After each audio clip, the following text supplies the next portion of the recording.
Hello student, आज हम public policy and administration in India के यूनिट नंबर 1 to 4 रिवीजन करने जा रहे हैं। ये जो सब्जेक्ट है आपको सेमेस्टर 4 में पढ़ना है बीए ऑनर्स में, और इसका जो एग्जाम जो शेड्यूल है वो 18 जून को होना है।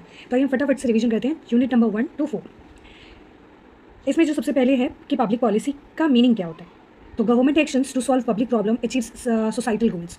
सोसाइटी के कुछ सर्टेन गोल्स होते हैं, ओके। आप कुछ पब्लिक की प्रॉब्लम्स होती हैं, उसको सॉल्व करने के लिए जो गवर्नमेंट एक्शंस लेती हैं, जो काम करती है, दैट इज़ पब्लिक पॉलिसीज़।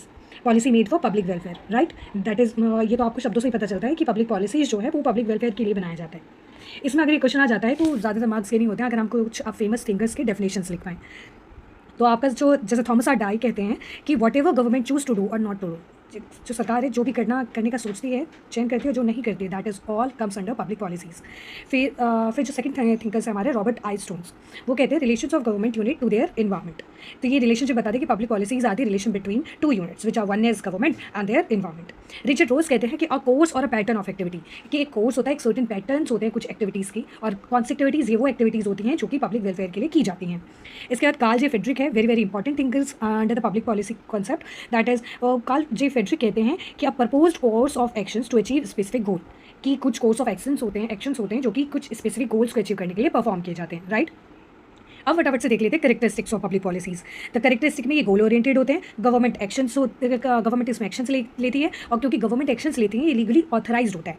इसके बाद पब्लिक वेलफेयर फोकस्ड होता है, ओके। और पॉजिटिव और नेगेटिव एक्शंस लिए जाते हैं। व्हाट दैट्स मीन पॉजिटिव और नेगेटिव एक्शंस, मतलब कि जैसे PDS system, public distribution system आपने देखा होगा, जो कि कम पैसे में जो अनाज बांटा जाता है, that is positive actions of government, कि उसमें कुछ दिया जा रहा है। एंड नेगेटिव एक्शंस यानी कि पब्लिक फ्रीडम या कोई ऐसी चीज़ में जब रिस्ट्रिक्ट कोई चीज़ बन रही हो तो उसको रोका जा रहा हो, तो नेगेटिव भी हो सकता है, ओके। पब्लिक इंटरेस्ट ओरिएंटेड होता है कि ये लोगों के वेलफेयर के लिए होता है। और साथ ही मेटा मेंटल मॉडल, मतलब कि ये क्या होता है कि कोई एक्शन अगर एक बार ले लिया जाए तो उस पर दोबारा से सोचा जाता है, समझा जाता है, जो हमने काम सोच लिया, सर्टेन पैटर्न फोकस कर कि हमें ये पब्लिक पॉलिसीज़ करनी है, इस चीज़ पे पब्लिक पॉलिसी बनानी है, हमें कोई एक सर्टेन गोल अचीव करना है, तो उस पर क्या किया जाता है, उस पर काम किया जाता है, राइट ना।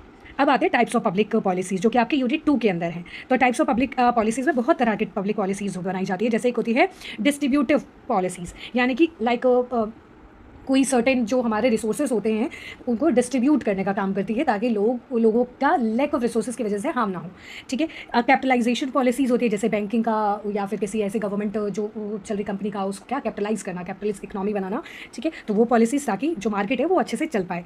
कॉन्स्टिट्यूएंट पॉलिसीज़ भी होती हैं, मतलब जो संविधान, ताकि हमारा कॉन्स्टिट्यूशन जो है वो अच्छे से चल सके, उसके लिए भी पॉलिसीज़ बनाई जा सकती हैं। टेक्निकल पॉलिसीज़ होती हैं। रीडिस्ट्रीब्यूटिव पॉलिसीज़ होती हैं, यानी कि देखो डिस्ट्रीब्यूशन तो कर दिया और इसकी वजह से अगर इनइक्वालिटी आ गई फिर भी, तो फिर रीडिस्ट्रीब्यूटिव पॉलिसीज़ भी होती है, लाइक कि हमारा इनकम टैक्स। इसके बाद regulatory policies, regulation, rules and regulations बनाती रहती है टाइम टू टाइम हमारी गवर्नमेंट, तो दैट इज रेगुलेटिव पॉलिसीज़। एक होती है सब्टेंटिव पॉलिसीज़। सब्टेंटिव पॉलिसीज़ होती है मतलब पब्लिक वेलफेयर के लिए जो काम किया जाना चाहिए, लाइक एजुकेशन, हेल्थ, इन सब पे जो काम किया जाता है, दैट इज सब्सटेंटिव पॉलिसी, जिसका एक गोल होता है पब्लिक वेलफेयर करना, तो उससे रिलेटेड ना। इसमें एक बहुत इंपॉर्टेंट थिंकर आ जाते हैं हमारे, गैब्रियल आलमंड मॉडल देते हैं कि पब्लिक पॉलिसीज़ आखिर गवर्नमेंट बनाती कैसे है। तो वो ना क्या करती है, एक बताती है कि एक इनपुट होता है, फिर एक आउटपुट होता है। इनपुट में क्या होता है कि सरकार डिमांड, पब्लिक जो होती है कुछ चीज़ों के लिए, कुछ पॉलिसीज़ का डिमांड कर सकती है और सपोर्ट कर सकती है, या तो डिमांड करेगी पब्लिक या फिर सपोर्ट करेगी, राइट। और फिर कहती है कि इस डिमांड और सपोर्ट के बाद ना पब्लिक सिस्टम में वो चीज़, कोई डिमांड या फिर सपोर्ट पे जो चीज़, कोई जो सब्जेक्ट है वो आ रहा है, तो पब्लिक सिस्टम, पॉलिटिकल सिस्टम इस पर काम करती है। और जब ये पॉलिटिकल सिस्टम इस पर काम करती है तो आउटपुट में क्या निकल के आते हैं, आउटपुट पे निकल के आते हैं policies, programmes and decisions, right. अब public policies, programmes and decisions आ तो गए, राइट। अब ये रूट लेवल पर कितना इसने काम किया, उस पब्लिक पॉलिसी ने, किसी पॉलिसी ने कितना अचीव किया किसी गोल को, तो पब्लिक के थ्रू इसको फीडबैक भी जाता है, राइट। अब फीडबैक कैसे जाएगा, या तो दोबारा से दूसरे किसी पॉलिसी के लिए डिमांड आएगा, या फिर कोई काम अच्छा रखा होगा तो सपोर्ट के रूप में। तो ये क्या होता है, सर्कुलर मोशन में चलता रहता है।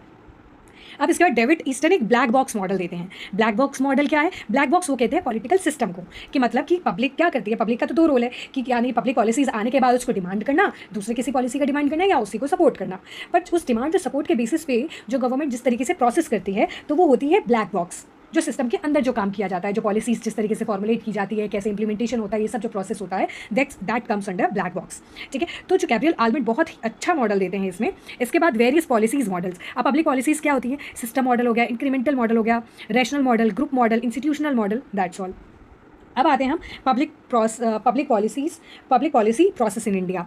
अब भारत में पॉलिसी मेकिंग कैसे होगा? तो पहले तो प्रॉब्लम आइडेंटिफाई होगा फर्स्ट स्टेज पे, दूसरे में फिर पॉलिसी फॉर्मुलेशन होगा, तीसरे में उस पॉलिसी का अडॉप्शन होगा, उसको अडॉप्ट किया जाएगा, अप्रूव किया जाएगा बाय द पार्लियामेंट, पहले पास होगा, फिर प्रेसिडेंट की एसेंट से साइन होगा और फिर वो पब्लिक अप्रूव किया जाएगा उस पॉलिसी को।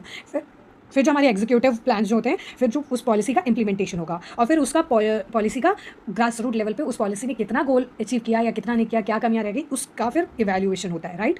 तो ये क्विक रिवीजन था आपका यूनिट नंबर 1 to 4 तक, राइट, जिसमें आपको हमने पहले पढ़ा पब्लिक पॉलिसी की डेफिनेशंस देख ली, मीनिंग देख लिया, कैरेक्टरिस्टिक्स देख लिए, फिर पब्लिक पॉलिसीज़ के टाइप्स देख लिए, फिर इसमें वेरी इंपॉर्टेंट जो हमारा गैब्रियल आल्विन का मॉडल, वो बहुत इंपॉर्टेंट था, वो मॉडल देख लिया। और इसके बाद हमने देखा कि पब्लिक पॉलिसी का आखिर प्रोसेस क्या होता है। ये सिर्फ भारत की बात नहीं है, किसी भी देश में जो पब्लिक पॉलिसीज़ होती हैं वो इसी तरीके से आइडेंटिफाई होती है, विच इज़ पहले प्रॉब्लम को आइडेंटिफाई किया जाता है, पॉलिसी का फिर फॉर्मुलेशन किया जाता है, फिर उसको अडॉप्ट किया जाता है, क्योंकि इस एग्जीक्यूटिव या फिर prime minister, council of minister बैठ के तो डिसीजन खुद इंप्लीमेंट नहीं, अप्रूव नहीं कर देगी, उसकी अप्रूव किया जाता है, करवाया जाता है उसको, और फिर उसको इंप्लीमेंट किया जाता है, फिर इवैल्यूएशन किया जाता है कि आखिर उसने कितना गोल टारगेट अचीव किया, और उसके बाद फिर से कोई अगर प्रॉब्लम फर्दर आती है तो उसकी प्रॉब्लम आइडेंटिफाई होती है और ये सर्कुलर मोशन में ये प्रोसेस चलता रहता है। इसी के साथ ये लेक्चर आपका कंप्लीट होता है। आई होप कि आपके एग्जाम में यहाँ से क्वेश्चन बने और आप अच्छे से इस कॉन्सेप्ट पे आप आंसर राइट करके आ सकें।